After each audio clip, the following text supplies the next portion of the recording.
Vou falar um pouco hoje da conta-transferência. A conta-transferência pode ser uma ferramenta valiosa para o terapeuta, pois ajuda a compreender melhor o paciente e seu processo terapêutico. Por exemplo, se o terapeuta está se sentindo irritado ou frustrado com o paciente, isso pode ser um sinal de que o paciente está lidando com emoções semelhantes. A relação entre terapeuta e o paciente pode ser muito complexa, quando a perspectiva individual de cada um deles é analisada. Embora o foco desse encontro seja trabalhar as necessidades do paciente, o analista também é afetado no decorrer da terapia.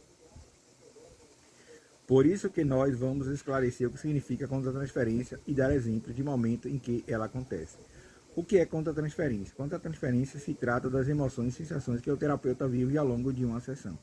Trata-se de uma reação interna resultante da relação com o seu paciente e da forma como o terapeuta é impactado pelas histórias dele. Desse modo, acontece uma identificação pessoal, consciente ou não, sentida intimamente pelo próprio analista com o seu analisado. Enquanto os pacientes experimentam a transferência, os terapeutas vivenciam a contra-transferência na psicanálise de maneira quase inevitável. Tudo porque os relacionamentos atuais podem ser sentidos com a atualização das vivências antigas do analista.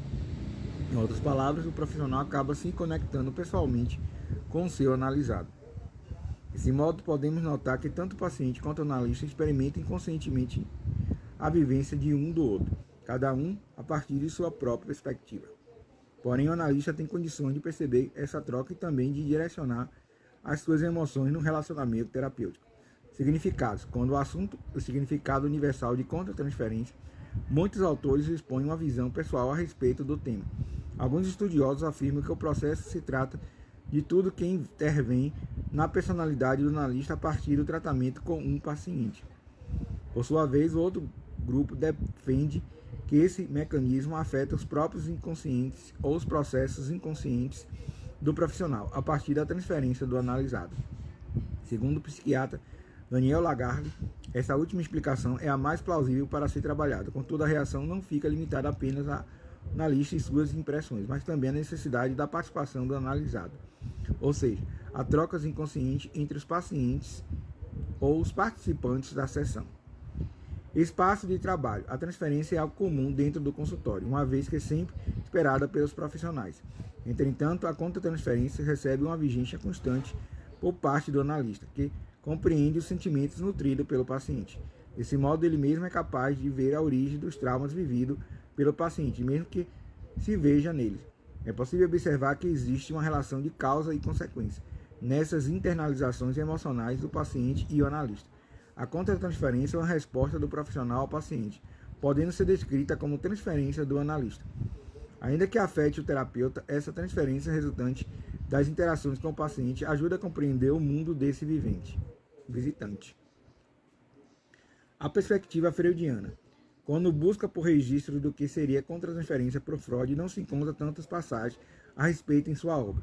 Em suma, o psicanalista afirma que o doente exerce uma influência sobre os sentimentos inconscientes do médico.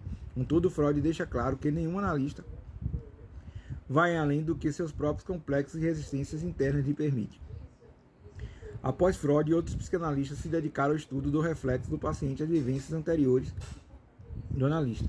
À medida que compreendiam melhor esse tratamento, os envolvidos no consultório descreveram como um relacionamento. Durante o tratamento com o paciente, as reações inconscientes do analista tornaram-se solicitadas. Orientações. Como o analista se deixa guiar pelas manifestações da contra-transferência em si mesmo, o tratamento por ele realizado fica comprometido. Ainda que o profissional não perceba, as palavras e vivências do paciente acabam refletindo em suas próprias experiências. O intuito de evitar essas interferências é recomendado para o analista.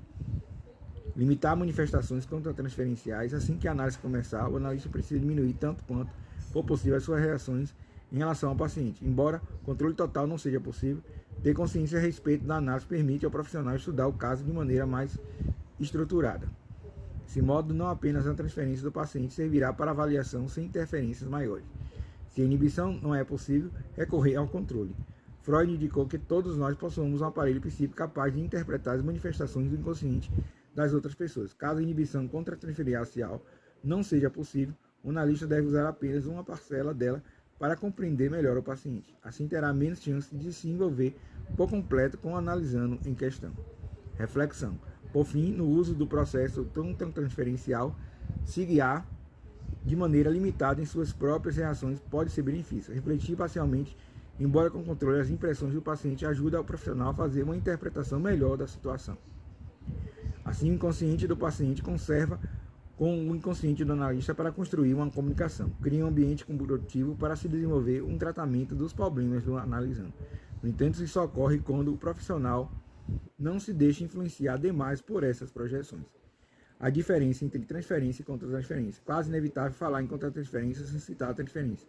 Isso porque em algum nível ambas se influenciam, independentemente de quais sejam cada um desses processos de respeito, como os participantes refletem emocionalmente a experiência da terapia.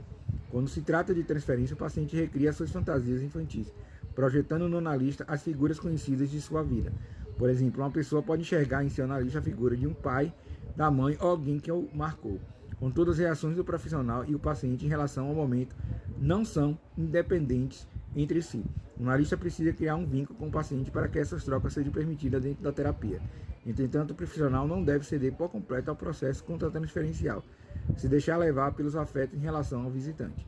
Assim, o terapeuta somente deve responder às impressões que lhe pareçam importantes para interpretar as causas do mal-estar do paciente. Exemplo de contra-transferência. Em linhas gerais, é simples observar como a contra-transferência pode afetar a percepção do analista em relação ao paciente. Talvez você já tenha ouvido algo a respeito de como o terapeuta deve se comportar durante o seu trabalho, sendo profissional. Assim, o processo contra-transferencial acontece e o analista pode manifestar sinais como apaixonar-se pelo paciente. Se um terapeuta acaba apaixonado pelo paciente, certamente o resultado do trabalho terapêutico ficará comprometido. Tratá-lo como um membro da família, talvez o profissional, ao ouvir os relatos do seu paciente, faça associações com as suas próprias vivências. Embora a empatia possa surgir, ela não deve interferir na análise do profissional, ponto de ele querer acolher o analisando. Se agressivo, ainda que um fato relatado seja contrário aos valores do terapeuta, ele não deve ser agressivo com o paciente. É preciso ter em mente que imparcialidade ajuda os envolvidos a desenvolver a terapia sem maiores obstáculos. Considerações finais sobre a contra-transferência. A contra-transferência é uma prova de que o analista é capaz de ser afetado pelas vivências do seu paciente. Esse mecanismo é algo natural de percepção humana, agindo como um refletor da própria experiência. Todavia, o profissional não deve se deixar levar pelas impressões que sua mente criar nessa interação. Desse modo, ser imparcial e tentar utilizar as próprias reações de forma a facilitar o tratamento do outro pode aprimorar os resultados desejáveis. Isso porque, além de identificar rapidamente os anseios e necessidades do outro, o profissional saberá quais ferramentas utilizar primeiro. Então, falei um pouco da contra-transferência, que é mais do terapeuta, né? Psicanálise e a contra-transferência.